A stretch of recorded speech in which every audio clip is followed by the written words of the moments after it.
Welcome to this interview. I'm Megan Gibson, co-host of the Anxiety Super Conference.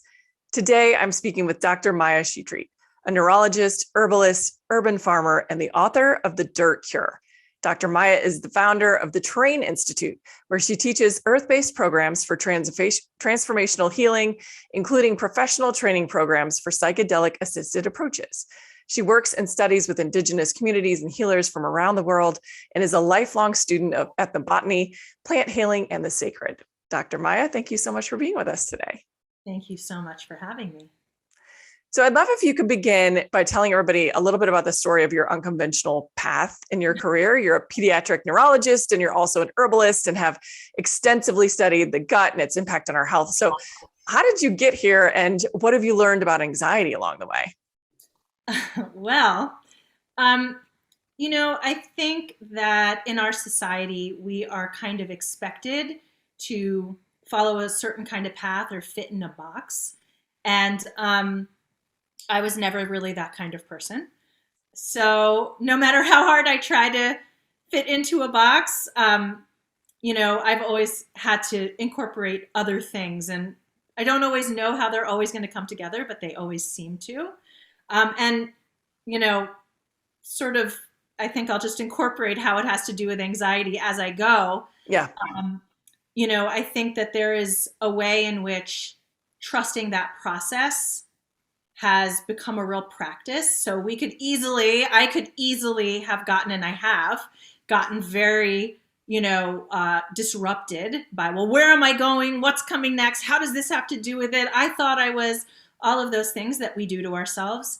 And I think having some faith, seeing how things have synchronicities and the way that things come together unexpectedly but beautifully is an important thing to go back to for me. Once I know that happens, I can go back to that again and again and move through the kind of what ifs that come up. Like, well, what if it doesn't work out? What if I won't? What if I end up and just kind of having that sense of faith. But in terms of how did I do all these things? So I really started out not even necessarily wanting to go into medicine way back when, but I saw this great special, a Bill Moyers special actually, a million years ago on healing and the mind. And I was probably like in high school or college, and they were talking about this young girl who had lupus, and she couldn't take her meds because they were causing her to go into renal failure. But when she'd stop them,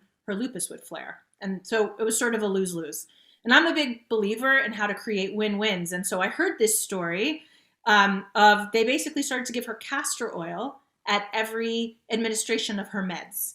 And the team said, this is this new way of doing medicine, and gave her the castor oil, stopped giving her the meds eventually, but continued to give her the castor oil on the same schedule. And her body responded as though she was getting the meds, but with no renal failure because she wasn't getting the meds. So she was having no side effects. And they said, oh, this is psychoneuroimmunology.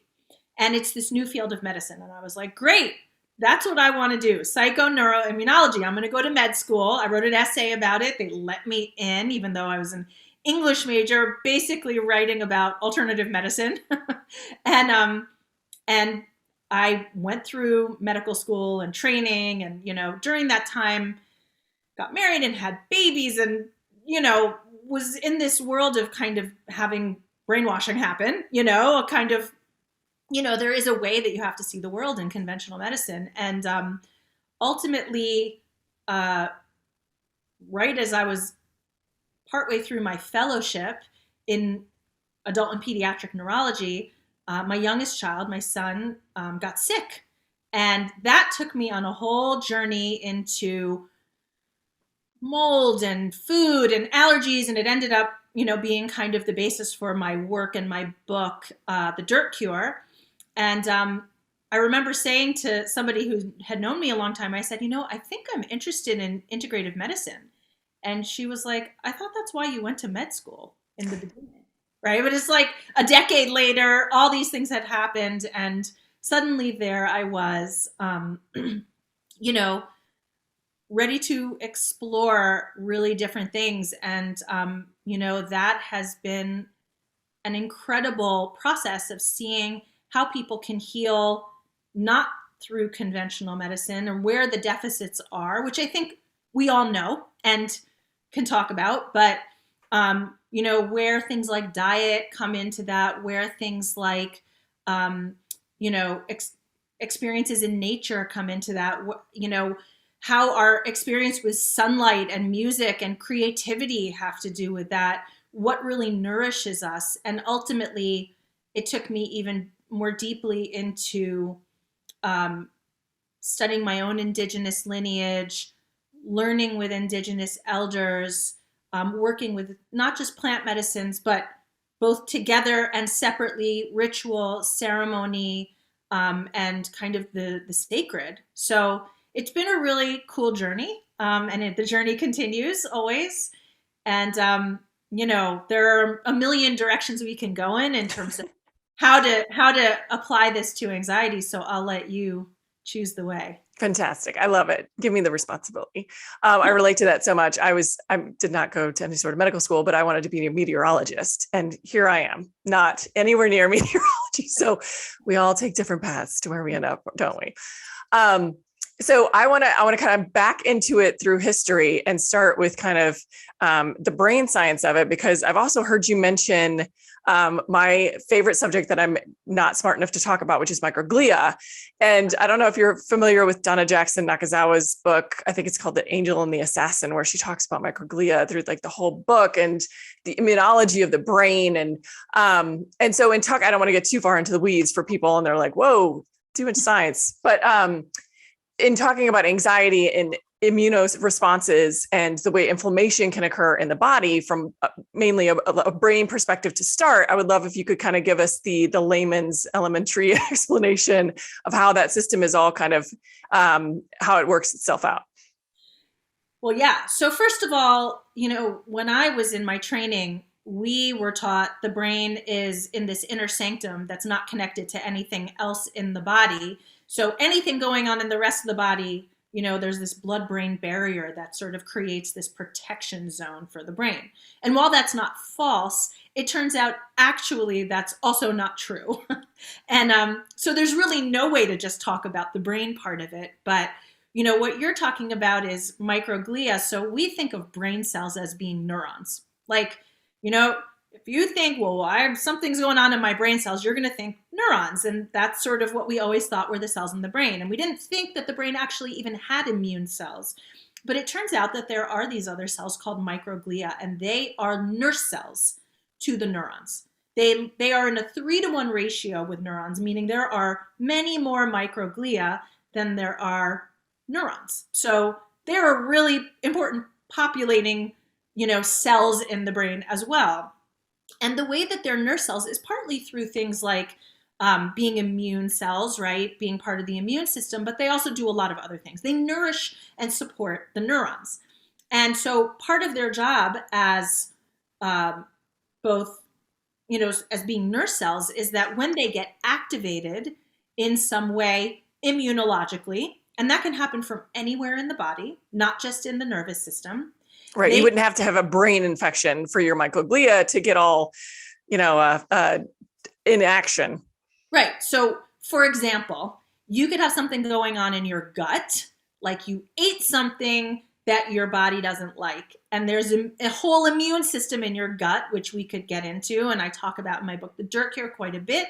And those immune cells in the gut release these chemicals. So there's a lot of ways that they communicate with the brain, but this one way is a major way. They release these chemicals called cytokines. And the cytokines, and there are many kinds of cytokines, but these cytokines are kind of the way immune cells communicate with one another, the way neurons communicate through neurotransmitters. Immune cells communicate through cytokines. And so those cytokines actually go all over the body from the gut. They cross the blood-brain barrier with no trouble at all, and they actually can activate the microglia. So the microglia are activated now because they're like, oh, there could be danger. I'm hearing through these chemicals there could be danger, and they activate and they become mama bear, is how I kind of think of it. So they go from nurse cells doing the yummy things, nourishing and siphoning good things to the neuron and plasticity and all this good stuff, to basically lobbing grenades, okay? And that's okay for a short period of time, but we have to understand that when that's happening, sometimes there's actually no real danger in the brain. So there's just an attack happening, but really, or like a defense happening, but there's really no attack. That's one possibility. Another thing that can be happening too is that neurons kind of can get caught up in the crossfire. They're not getting the same kind of nourishing, yummy stuff from their nerve cells that they're usually getting. Instead, they can get kind of sometimes lobbed by the grenades or even just like the fallout, right? So neurons start operating very differently in an environment where there's this mama bear kind of grenade throwing mode because they're activated. So you'll see in the scientific literature a lot of data about activated microglia. And every neurologic condition that you can think of, from autism to OCD to anxiety to Parkinson's and Alzheimer's, just everything across the board has a component of chronically activated microglia that are part of that process. And so neurons are actually often not the primary instigators of the problem. They're often kind of secondary or just fallout issues because microglia are in many ways running the show. So more of a response to inflammation and emergency elsewhere in the system, not the cause of the emergency in the first place, if I'm hearing you right. Right, very often. So and that has to do with like everything else that's happening in your body and in your life is impacting your nervous system. And we can think, oh, this problem's originating in my brain. But in fact, it's probably very, very, very rarely the case that that's true. So as a neurologist, people would say, oh, like you asked me about my poop. You asked me about my food. I'm a pediatric neurologist, so I do adults and I People say poop a lot in your practice. Yeah. It's easier and more fun. So, but like all of these different things, or like how do you sleep, or like what do you do for fun, or what's going on in your home or in your family, and like they're like, but wait, you're supposed to be talking about my brain. Like everything that is around you and within you is informing what's happening in your brain. So it's a big conversation, and I mean, in a way, it makes it, I guess, a little harder or bigger, but it also makes it more interesting and more exciting because there's so many ways in to transforming some of these issues that we face neurologically. It's not just like, oh my God, it's a brain thing. Yeah. And it's also, it does two things at once for me when we start to think of it in this much kind of larger way, is that, we've, as you already said, the medical community before used to kind of separate everything that happened from like the chin up, right? Like our teeth have a separate doctor, our eyes have a separate doctor, our brain can't cross the blood barrier. We know a lot of that's not true anymore, but we also like separate our thoughts from everything else that's happening. So in speaking about anxiety, we're having a thought, we think of it just as a thought pattern. I just need to fix my thoughts.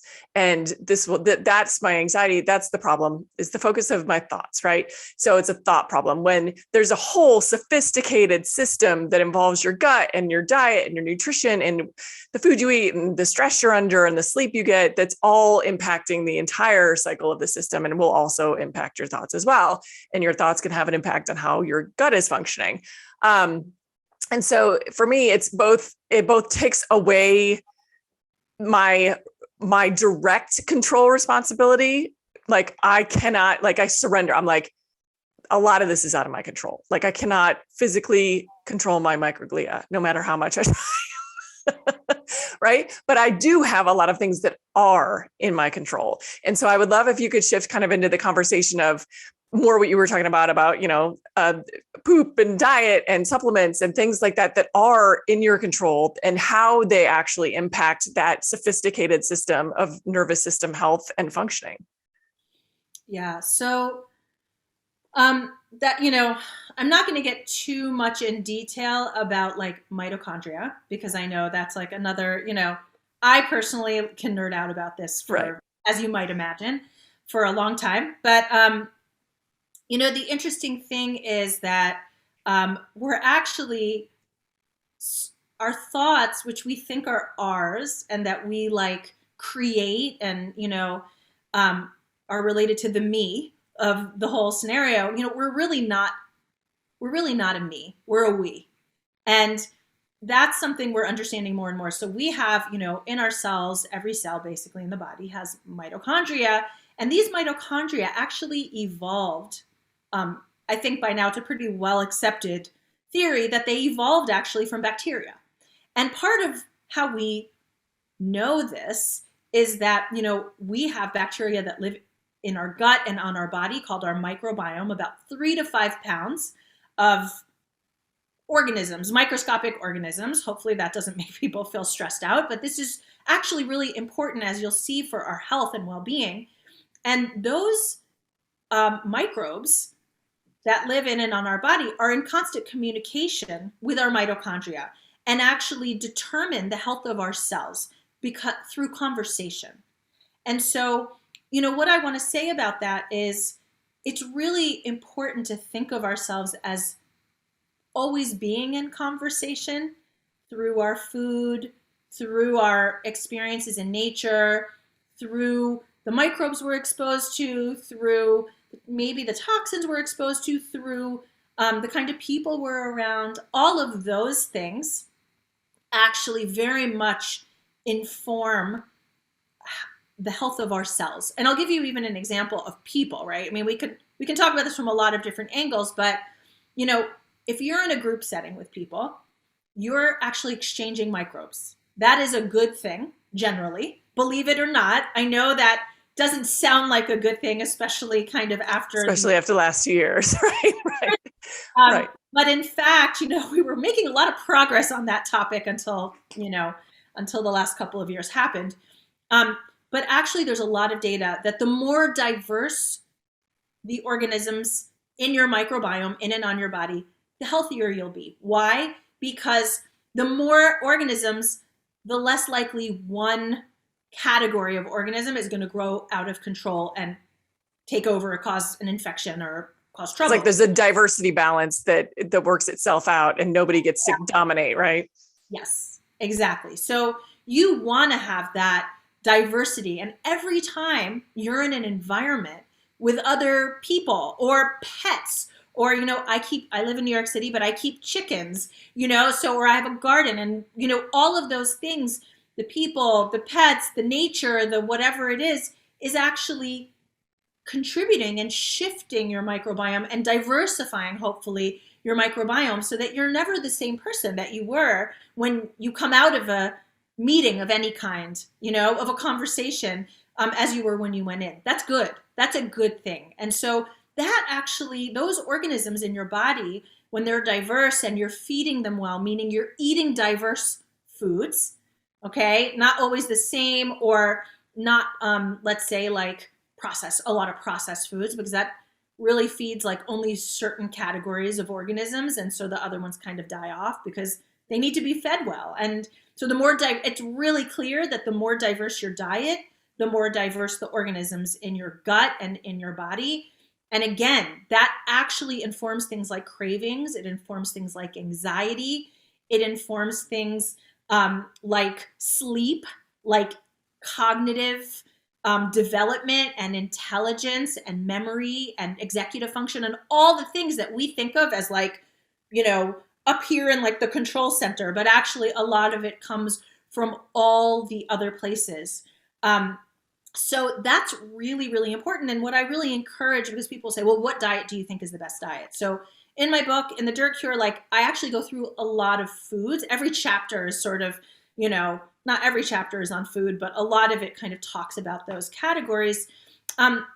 Because actually there are some people who do very, very well on certain diets and some people don't. For example, I see people who, eat paleo type diets, which is, very little to no grains and, only carbs that are very whole food carbs. And, they're eating grass-fed meat and nuts and berries and sort of that style of food. For some people, that is way too much of a certain component called oxalates, which you find in bone broth and you find in certain berries and in nuts and in many dark leafy greens and dark chocolate, right? All the things that people in the paleo world are eating a lot of. That actually can drive anxiety, pain syndromes, inflammation, right? All kinds of things that, and when I have to talk to people about this, if we're doing kind of an analysis of like their diet, what's going on, it's so upsetting to them. But I eat healthy, right? So, it's really so important to explore how you're feeling with the food that you're eating, because it's always nice to have a really easy answer and say, yeah, you just have to stop eating grains, or only eat, meat, or only eat vegetables, but in fact, this is again all about that conversation between you and your food in this case, and your microbiome, and what foods at particular times in your life, right? Like you might have been vegan for many years, but now you're not feeling well, or you're feeling really anxious. Sometimes I've had to tell people, I think you should eat meat. And it's transformed their lives and their nervous systems. And I will say their anxiety. Wow, like so profoundly, to be on a more meat heavy diet. And people are angry when you say this. I mean, it's, maybe people are angry listening to this. Yeah. We might hear those emails. But I totally hear what you're saying. And also to just stay in communication with your body. I mean, just as the two of us talking, women, our bodies change, our hormones change, the way what they're designed for changes through time. Like, you just got to stay along for the ride, right? And the same thing happens to men, just in different ways. And so your nutritional needs also are going to change in the way that you need to support your body. I can speak to exactly what you're saying, in that a year ago, working with a fantastic nutritionist, we decided to try to eliminate nightshades from my diet because I was in a tremendous amount of pain and inflammation and could not figure out why. I was eating well, right? Mm-hmm. Eating a fantastic diet. What anyone would say, it was a fantastic diet. She was like, let's try this. And I am pain-free. I've been pain-free for about 8 months. And my anxiety has gone down because my inflammation has gone down. I didn't have probes on me to measure all of that. I can only anecdotally say that, but I've felt it. I've experienced it. It's a huge pain in the butt. I love tomatoes and peppers, and I plan to, they're some of my favorite things to eat. I just can't. It's not worth the pain and the repercussions on both what I have to do to medicate pain or, just treat it. And then also my elevated levels of anxiety because my inflammation was so high. So is that kind of along the lines of the kind of thing you're talking about? Yeah. And tuning in, because it might've been that peppers and tomatoes and all of those things might've been at a certain point in your life completely fine. Yeah. And you have no problem with it. So it really is about being along for the ride and being curious about what you're experiencing. And I think that is a big component of, I am someone who could easily get into a place of anxiety. I love when things go as I expect in a certain sense. And yet in my trainings that I do, in my certification programs, we have a whole module on surrender. What is surrender and how does it feel and why is it important? I do a whole exploration of curiosity and beginner's mind. And these are things that, can initially be kind of triggering if you have gotten attached to a very particular way of doing things, or you want to map out your life, but like life doesn't always work like that. So it's really about kind of developing the tools for what you will do when you're in the unknown. And we always are going to be encountering. We just did for a couple of years, and we kind of still are in its own way, right? Like we're navigating the unknown. And what it really comes down to is like coming with that sense of new eyes, that sense of curiosity, whether it's our bodies, whether it's our society, whatever it is, and just like being willing to be a little playful with it and say, what would happen if I stopped doing this or I started doing that? Like I'm gonna play. I'm just gonna experiment a little bit. And the stakes for that can be very high, but you can also kind of make them low by being in that place of curiosity. And then there can be kind of fun and learning and actually neuroplasticity, right? When our brains change and the way we operate kind of changes, hopefully for the better, because we're coming with that that sense of play. Mm. And I found, so we also do a trauma conference, and I found in speaking with some of the psychedelic medicine, plant medicine researchers for that conference, one of the themes that I kept hearing was that sometimes, and especially in traumatized people, or no, I shouldn't say traumatized, people with trauma, which is different than being traumatized, that psychedelics and plant medicine can help take those emergency systems offline and reestablish the access to safety, play, things like that. And so I'd love if you could speak to that part of your experience, how you've seen plant medicine or psychedelic assisted approaches help in establishing kind of that curiosity, that surrender, that open-mindedness when these kinds of shifts need to happen. Yeah.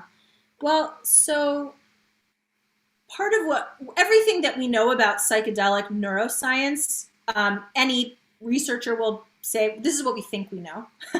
Right. So we'll say that because we're, I think, probably at the tip of the iceberg. But what we think we know is that, there's this network in the brain called the default mode network.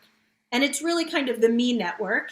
And it acts in a kind of suppressive way of sort of shutting off old memories, maybe traumatic memories, emotions, etc.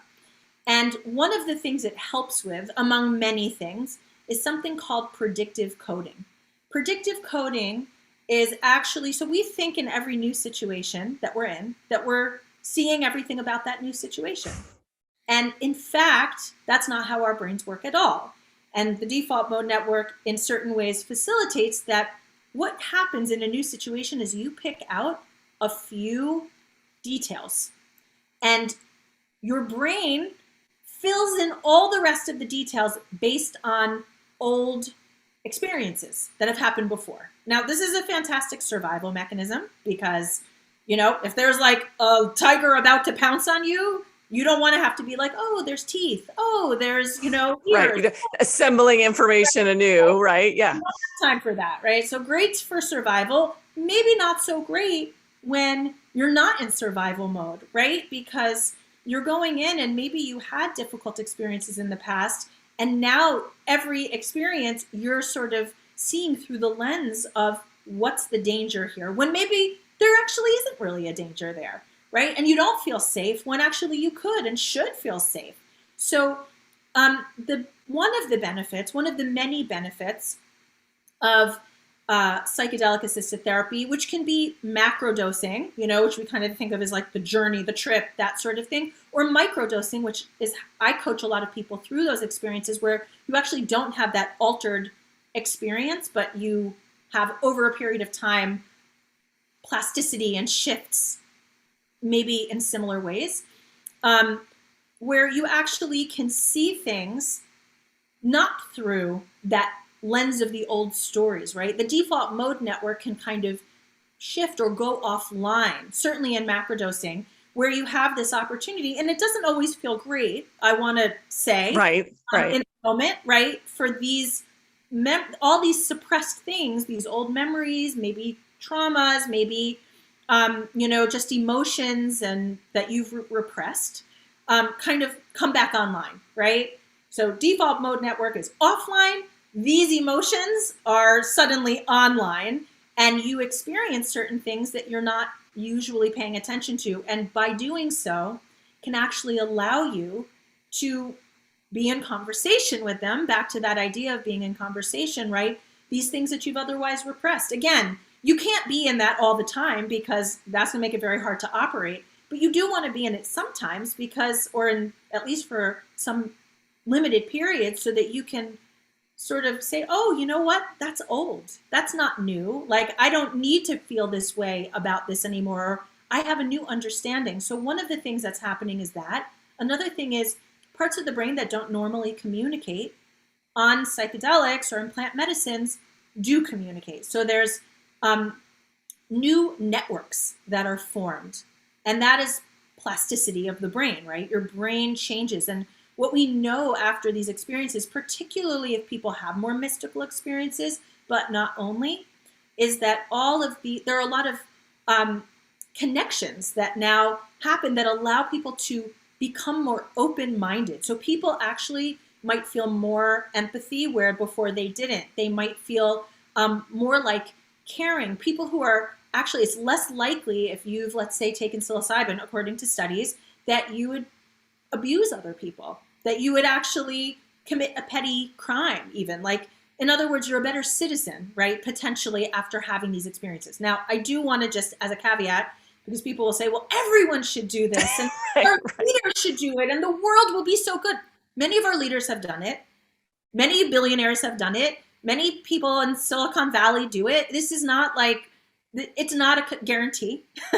Right. You have to be willing to, it's a portal, it's a window. And that is why I love doing the coaching around it or the integration afterwards, because it's about finding the meaning and doing whatever work and play you may need to do to move through and make meaning of the experience and learn how to apply it in your everyday life, right? It's not just like, this is like a pill that's going to do it for you. So I do want to just like say that as a caveat, because it sure does sound good. And it can be really wonderful and transformative. But it isn't just like the experience itself that necessarily does that. It's everything that happens before, during, after, and ongoing.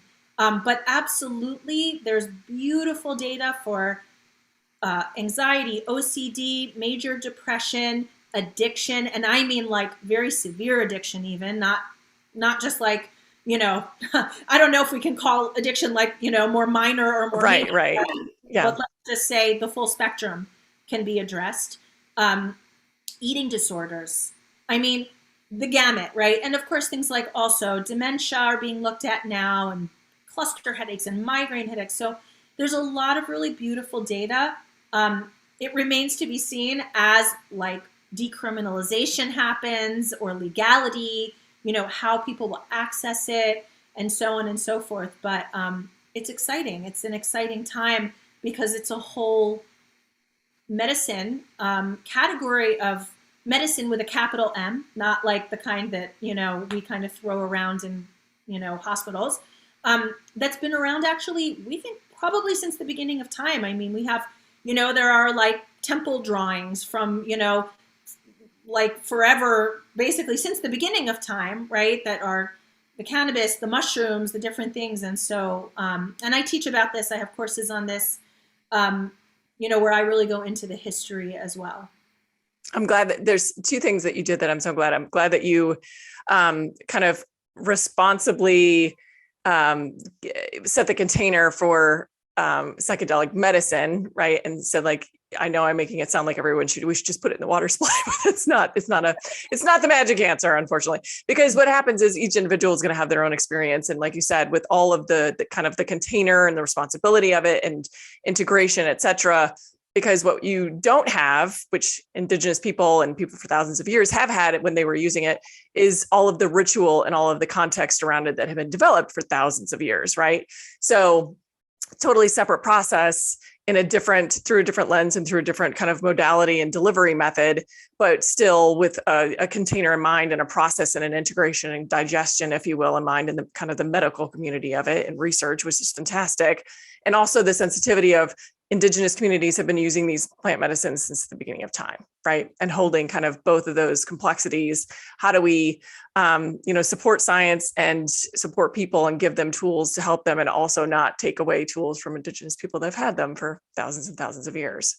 Absolutely. All of that is, yeah. And an understanding what appropriation is. And, there's a lot of, you brought up ritual and ceremony, and, there's a lot of creating of ritual and ceremony or recreating or desire to create in Western society, where people think, they want that kind of sacred environment. And there can be that. And there can also be sort of pseudo sacred environments where things are not so above board and things are not actually, as authentic as we might think, or as ethical. And that can happen wherever you are in the world. It can happen actually, right, when we know that like a lot of people are doing, let's say, plant medicine tourism or that kind of thing. You could go to a place that you think is really authentic and things are not done responsibly. or the way it would have been done. So, I've been working not just with plant medicine, but outside of plant medicine. My work has been around the sacred and how to incorporate ritual and ceremony with no need to, be altered, right? We can actually experience that sense of the divine without needing to be altered, and that in and of itself is a medicine. It is an experience where we can learn about ourselves, where we can go offline, have that default mode network off. We know that happens in other scenarios. For example, deep meditation, and I mean deep regular meditation, not like every once in a while. Sensory deprivation, fasting, experiences of great awe, near-death experiences, which hopefully we don't have, but like all of these other opportunities do take the default mode network offline. And I think really deep ritual and ceremony can do that. I see it all the time because I facilitate that even online, where we have, like, I offer free ceremonies where we have, 1,000 people and from all over the world, and people leave and feel transformed. And I think that can happen, in your own community with a full moon ceremony or whatever. And even though those things have become kind of, marginalized types of things, there is the possibility of having really authentic, beautiful experiences that can do some of the same healing, grounding, transformative kind of connected experiences that I think many of us are looking for. Yeah, absolutely. Well, I'm definitely interested more in what you teach, your courses, all of your offerings. So tell everybody how they can find out more about you and what you offer. Well, the best place to go is just at drmaya.com, drmaya.com. And all of my Terrain Institute offerings are there. So my psychedelics kind of deep dive, which is the science, the sacred, practice, microdosing, all of the questions. There's also herbalism courses I do. If people sign up for my email list, they're invited to my free ceremonies that I offer every month. I have a certification where we learn basically all about ritual, ceremony, surrender, what it means to be a sensitive person and the gifts of that, which is something I'm very passionate about. It's sort of my baby. And then ways to work with me one-on-one, whether it's microdosing coaching or spiritual coaching or, kind of the physical, emotional, spiritual. So all of that is on my website. Fantastic. Dr. Maya, thank you so much for being with us today. It was such a pleasure. Thank you for having me.